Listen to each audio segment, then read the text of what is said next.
জাতিসংঘের নিরাপত্তা পরিষদের স্থায়ী সদস্য চীন ও রাশিয়া সোমবার ইরানকে সমর্থন জানিয়ে বলেছে, তারা এক দশক আগে পারমাণবিক চুক্তির আওতায় তেহরানের ওপর জাতিসংঘের শিথিল করা নিষেধাজ্ঞা পুনর্বহালের জন্য ইউরোপীয় দেশগুলোর প্রস্তাব প্রত্যাখ্যান করেছে।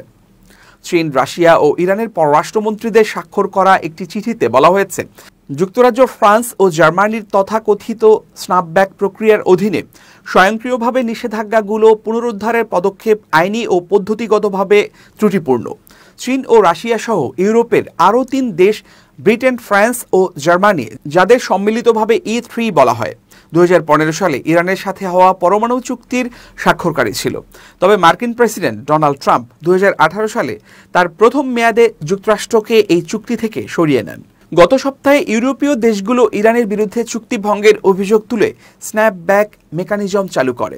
এর ফলে ইরানের ওপর আন্তর্জাতিক আর্থিক নিষেধাজ্ঞা পুনর্বহালের পদক্ষেপ নেওয়া হয়, যা আগে ইরানের পরমাণু কর্মসূচিতে সীমাবদ্ধতার বিনিময়ে শিথিল করা হয়েছিল।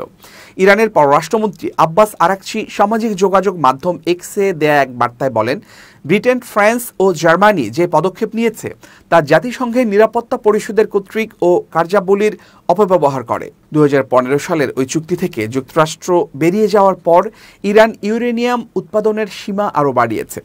চুক্তিটির মেয়াদ এই বছরের অক্টোবরে শেষ হতে যাচ্ছে। সেক্ষেত্রে স্ন্যাপব্যাক মেকানিজম কার্যকর হলে চুক্তির আওতায় শিথিল করা নিষেধাজ্ঞাগুলো আবারও কার্যকর হবে।